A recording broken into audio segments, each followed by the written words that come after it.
Good morning all. I am Professor Pensi Lima, Department of Commerce, Thandarpet Jain College. So today we are going to discuss about channels of distribution.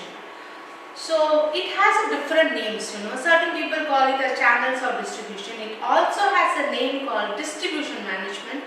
In layman's term it is also called physical distribution. So let us go into the introduction on the channels of distribution. So if you see here, it is a process, a process where a product moves from the manufacturer to the consumer. So as you know that the manufacturers cannot give directly the products or the goods and services to the consumers. So it has to move through some channels, where you have different intermediaries coming in. So that is why it is called a process of going a product from manufacturer to the retailer or a wholesaler, or through a jobber or a person who acts as an intermediary to bring the product from the manufacturer to the consumer. Okay, so that's about the introduction of how the products move. So the whole process is termed as channels of distribution or distribution management. Okay, it is often confused with physical distribution. So physical distribution and channel of distribution are two different concepts. So later on we will go into the concept of physical distribution and channels of distribution.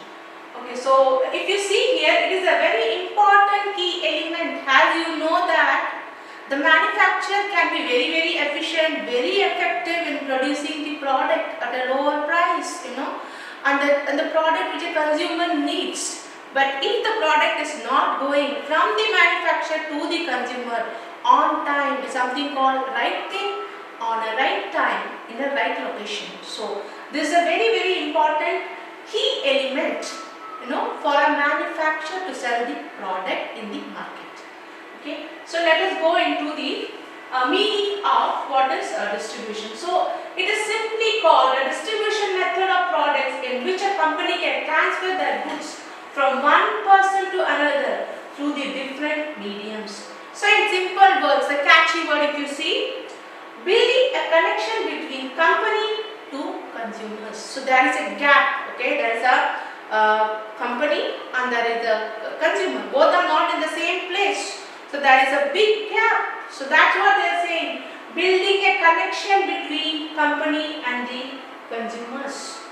Okay, so that is why it is called distribution channel. So you can, even if you don't know the definition, you can just write that you are building a connection between the company and the consumer. That's what is called a channel of distribution or distribution management.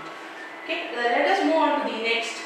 So as you see, there are a lot of intermediaries, like in your school or in other, you must have studied about the wholesalers, retailers, a jobber, who takes up, okay, who buys and sells it to the other level, okay. So he has certain roles to be fulfilled, okay, because this is a gap and this gap has certain roles, certain intermediaries who have to take up this job and they do it. So they play certain roles like information gathering, product promotion, arranging contacts, negotiation of prices and physical distribution. So that's what I said in the beginning, that physical distribution is different from channels of distribution. Okay, so these are the roles they have to play. So they basically, the intermediaries gather the knowledge about the product, what kind of product the consumer needs, where we have to sell, what is the right place, at what price the consumers will be able to buy the product. So information gathering, then product promotion. So you must have thought that only the manufacturers will be promoting the product. They go into marketing, they go into advertising, but actually it's a partly right. But in most of the business, even the wholesalers and retailers have their share in the product promotion. So they also advertise to the consumer directly about the product, that this is a good product, why don't you go and buy it, why don't you try it. So they also have an equal share in product promotion. Then arranging contacts, so they have to carry a product from different country or different, no, in a domestic territory, actually you have different states. Okay, so they have different kinds of contacts. Where I should go look for the people who are good in transporting, who are good in storage. So they look for all different types of contacts. In this, sometimes you also have consumer contacts coming in. So arranging contact, the negotiation of prices. So they are the basic people, because as you know, from a product moves from the manufacturer to the consumer, the price also escalates. The price keep on increasing. So if they negotiate the price, they can deliver the good not for a higher price. So negotiation of prices is a very important role which they play. Again, they are very important. The intermediaries, whether it's a wholesaler or retailer, they have to go into the physical distribution. Physical is nothing but physically you are transporting a good from one place to another place. So let us move on to the next one. So as you see, physical distribution, I mentioned earlier, channels of distribution is different from physical distribution. How? Physical distribution is a part of channels of distribution. So if you see here, when you talk about physical distribution, it says about organizing and moving products through the channels. Okay, so what are the channels? We'll know in this later on. I'll come into what are the channels. So in a nutshell, logistics, ordering, transporting, storing, handling, and inventory control, all this comes under physical distribution. So if you see in a business, this has to be very clear about this. The third largest expense for most businessmen. So you cannot, if your channels of distribution is not perfect, then you will be incurring a lot of losses. So let us move on to the next one. Okay, so this is very easy, I need not explain. So basically what a channel member creates, what is the value which is adding. So each value is adding, the prices will also increase. Okay, so they add a value, right place, right time, possession gaps, place utility, that is location, and time utility. Okay, these are the value we add to the product. A manufacturer just produces the product, but this value it goes on from the first channel till the consumers. You have a lot of values being added. So let us move on to the next one.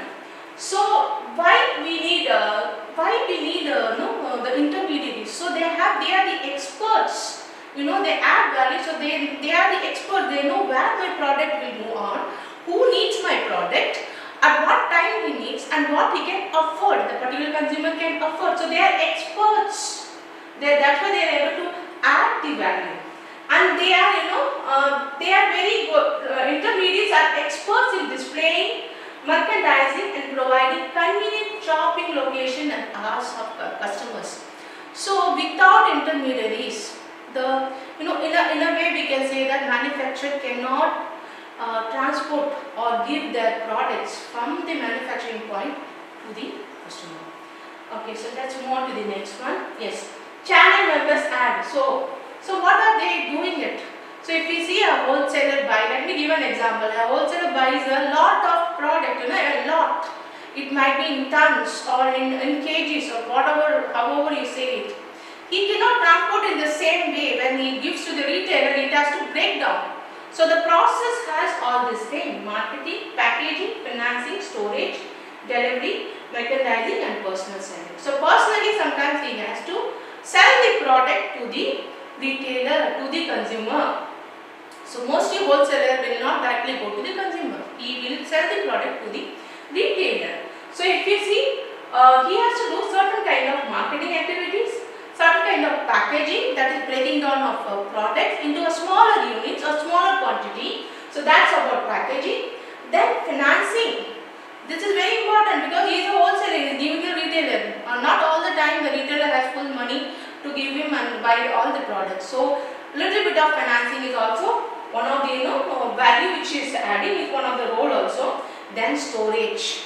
He has to have a proper way of storing it, proper warehouse or proper, the where it will be needed, when it will be needed. So till that time, how I can safeguard the materials, storage and delivery on time. So these are the value and and also the functions of your channel, that is the intermediaries. Let's go to the next one. Okay, so this is already I have been explained in the previous one, that is information, promotion, matching, negotiation, physical distribution. So I am not going to repeat this again. The last one is risk taking. See, the wholesaler buys a whole lot from a manufacturer. So he is taking a lot of risk. If the products don't move on, then that is one of the very important function is risk taking. So he has to take a certain amount of risk where he believes that okay, this risk is not going to cost me a lot. So that is also one of the which was not there in the previous slide. That's why I discussed about this point. Let us move on to the next one. So this is the flow. Okay, they have different flows. So sometimes they ask the question like, what are the flows which is related to physical distribution? So you have flow like physical flow. So physical flow is nothing but how the product physically moves. Then you have a tidal flow. Okay, the tidal of the product will also vary when the product moves from the first channel to the last channel. That is sometimes we can say something like we have a product like for example cars. In cars you have the title moves on, like the first variant will have first title, the second variant will have second title, something like that. So title flow, then payment flow is there, then you have an information flow and promotion flow. So these are the 5 flows which are related to the channels of distribution management. Now let us move on to the next one. So this is a picture. Like earlier the producer used to produce a product and they are being sold in the different markets, so he need not do much job. But now there are a lot of things producer has to communicate to the user, that is to the consumer. He has to promote, contact, negotiation. So these are the activities which he has to do it.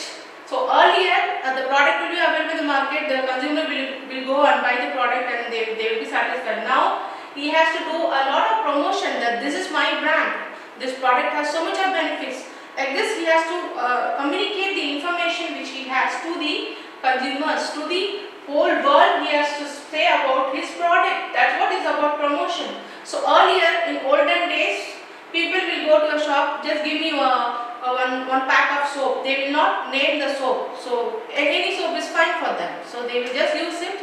It's okay. That's all, they go with that. But now the producer has to promote the product. He has to advertise about the product so that the consumer comes and give me a Lux soap, or give me a Fair and Lovely face cream. So the name, it has to be promoted. So all this I have already discussed in the earlier slides. Okay. So this is the today's system of exchange and distribution. So all this will be there. It is unavoidable. So let's move on to the next one. So types of marketing channels. So there are basically 2 types of marketing channels. One is the direct selling, one is the intermediary selling. Okay, in direct selling what happens is the manufacturer directly sells to the consumers. Now you will be thinking, how is that possible?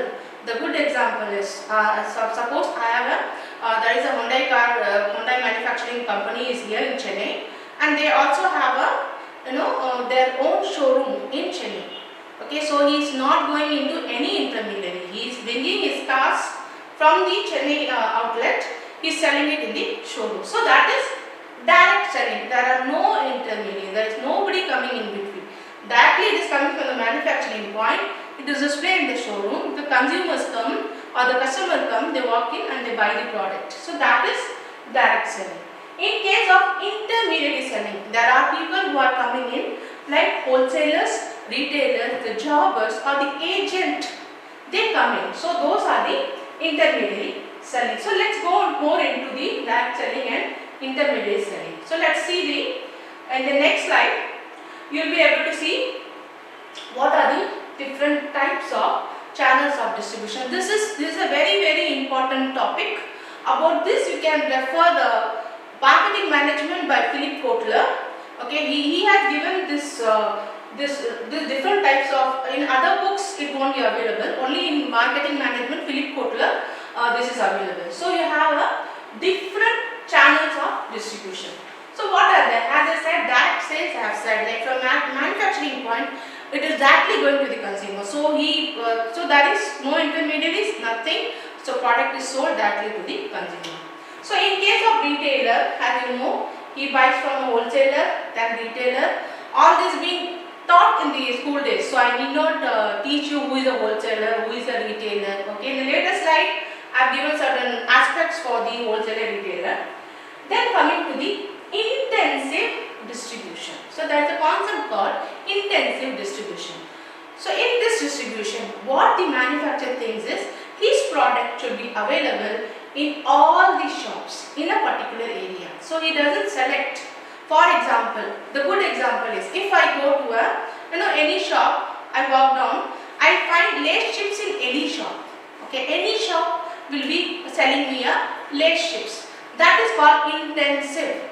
It won't differentiate between streets or so. If you have 10 shops, all the shops, if it is an eatable shop, every shop will have a lace chips. So that is intensive. So giving the product to each and every wholesaler, each and every retailer, each and every small shop. So that is intensive distribution. So they want the product to be available in all the shops, and consumers when they walk in, they can buy the product. So basically that is called intensive distribution. Now coming to selective distribution. So selective distribution, the manufacturer selects which shop I should associate with. So he has certain terms and conditions. This is basically for the luxury goods. So he decides I should have a partnership only with this particular shop or only with this particular outlet, and my products will be available only with this outlet. So they have a terms and condition. They don't just distribute it. So they have a terms and condition that this particular outlet only I am going to sell my product. So that's called selective distribution. The selection is based on the manufacturer's will. Okay, it's not based on the people who are selling. That is not wholesaler, retailer or the shop owner. Okay, so retailer or a kind of shop owners. Okay, so that is called selective distribution. Then you have exclusive distribution. So you must have heard that certain products you will not find anywhere, only in a particular shop or a particular location. That is exclusive distribution. For example, Apple. So Apple is a brand. They don't give their phones to the different. You have different types of retailers selling the phones, but Apple, they have a separate in a particular location. They will not have everywhere. So in a particular location, in their own outlet only, they will be selling the Apple phones. So Apple phones, the variety of that. So like that you have. That is called exclusive. So only there you will find it. So that is exclusive distribution. Coming to dual distribution. In this dual distribution, the deciding on the distribution lies with the retailer or the wholesaler. The wholesaler says, I will be dealing only with the two types of products. I want, if suppose we go for an electronic product, he decides that I am going to deal only with television and refrigerator and not any other electronic products. That is called dual distribution. So here the manufacturer doesn't have any power. Here the power lies with the wholesaler, retailer's outlet or shop. Okay, he decides I am going to sell only two. So when the concept of two is coming, that's why it's called dual distribution. Then as usual is a wholesaler, and then channel partners or value added resellers. So it is something like this is used mainly for the industrial product. In later side we'll see on what is the industrial product. So we'll move on to the next concept. I am giving the benefits of direct selling. So it is a fewer expense, more profit, can be sold on less price. Let's go to the next one.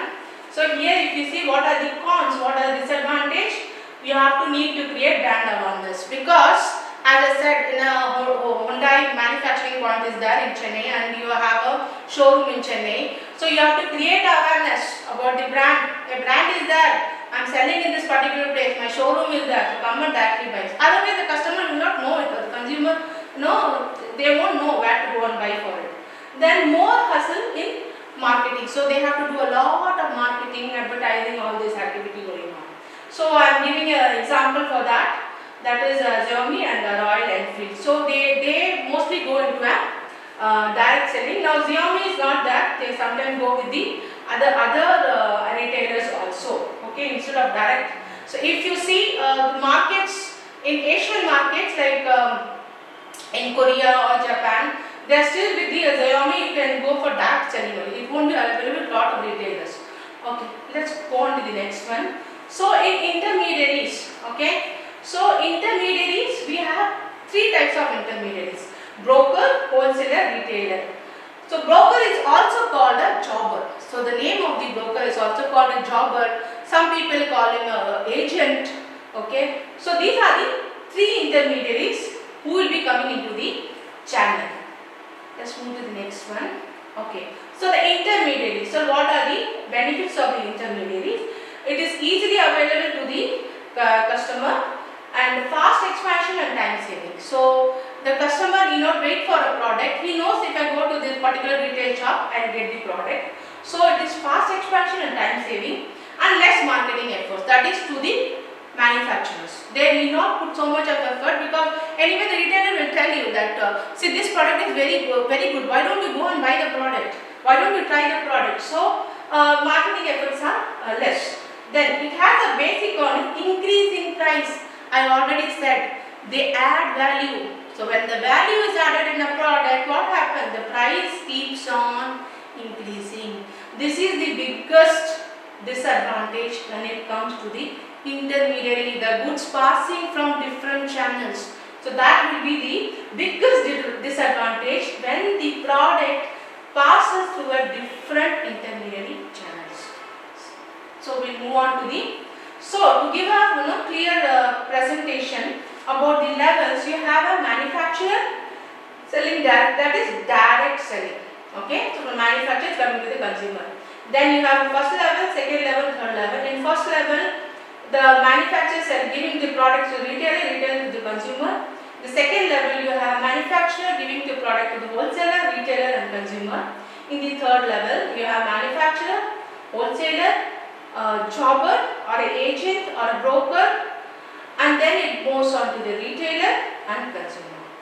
Yes. So next we will go into the channels of industrial marketing channel. So this is two different. That is about the product with the consumer base. This is an industrial product. Okay. So here also again you have a zero level. So here the manufacturer directly selling to the semi-finished goods to the industrial customer. In the first level, if you see, manufacturer is selling to the industrial distributor. There is an intermediary coming in, and then it sells to the industrial customer. The same goes to the two level, where you have a manufacturer, and manufacturer has a representative.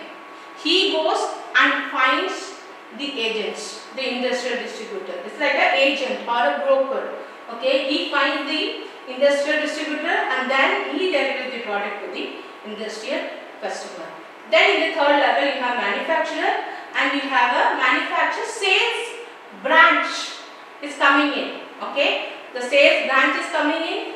Then you have under the sales branch you also have a manufacturer representative. Then you have an industrial distributor, and then you have a industrial customer. So this is the level. So this you can see this level. Most of the marketing management book doesn't have this, so you have to refer the Philip Kotler to see this level. Yes, sir. Move. Okay. So the task of intermediaries. So what are they? This I think you have already studied in your school that wholesaler he makes on bulk. Okay. So buys from producers, sells small to retailers, then provides storage facility, then reduces the cost, and then make some marketing responsibility like sales force and promotion. All these are there. So I am not going to explain much in that. So let's move on to the next one. Okay, this is about the task that the retailer does. So as you know, like he is in directly contacting with the customers. So that's what he is. So he has a variety of product. He also offers consumer credit.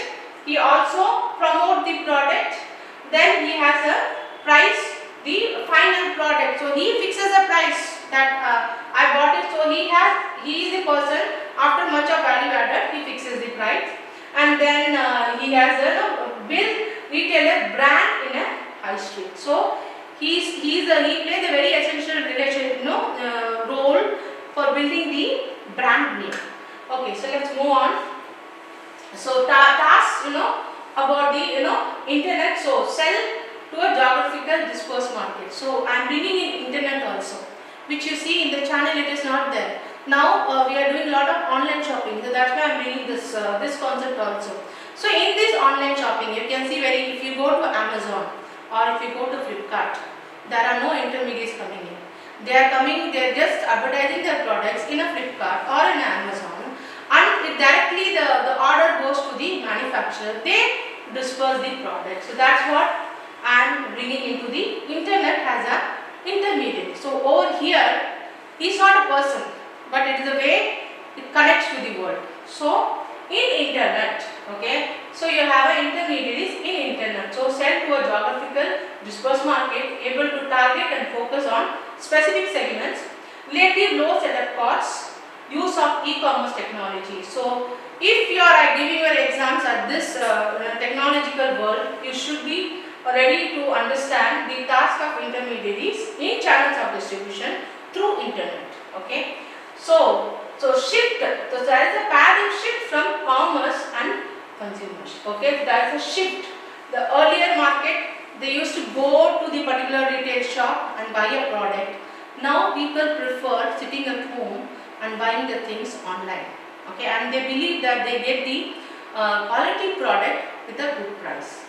So let's move on to the next one.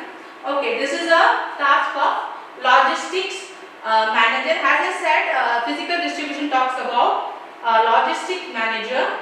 Okay, so what he does, he plans the flow of materials. Okay, how it is going to flow. So this process involves procurement, transportation, manufacturing, finance, legal and marketing. So difference between the physical distribution and channel distribution. So here in a physical distribution, it starts with the manufacturing process, that is getting the raw material and giving it to the manufacturer, and then manufacturer produces the product, then the product moves to the consumer. So that's what is physical distribution. But while the channel of distribution talks only about product moving from the production point to the consumer. Yes, the next one, sir. Okay. So when the channel will be most effective? So we are talking about, these are the questions which will be coming for 2 marks. So you have to make sure that you get the full marks in 2 marks. So the channel must be properly managed. So then it becomes effective. So recognize the importance of the task and make informed decision. So it has to know importance of the task. So basically each and every person in an intermediary should recognize what role they are playing and how they have to play their role well. Suppose a production is ready, okay, and the wholesaler is he is already willing to buy it, so he has to come on time and get the products on time and deliver it on time. If he is not getting it on time, after the products are ready and he is sitting like after 1 week I will go and buy the product, what will happen? There will be a bigger gap between the product leading to the consumer. Okay, so each and everybody should understand the importance of the task and make informed decision. Before itself you have to decide, okay, I am going to work in this way. This is how we are going to, weekly I am going to go and get the product, deliver it to the retailers. Retailers, they plan like which is the outlet where I have to deliver the product to the customer. So informed decision. Then each member is assigned a task, it can do the best. So the task, so here it comes about the marketing, promotion, everything. What are the functions I have mentioned? So they have to do their role to the best. So that's how your channel will be effective. Okay. So that's all for today's session. We'll continue in the next session. Thank you all of you.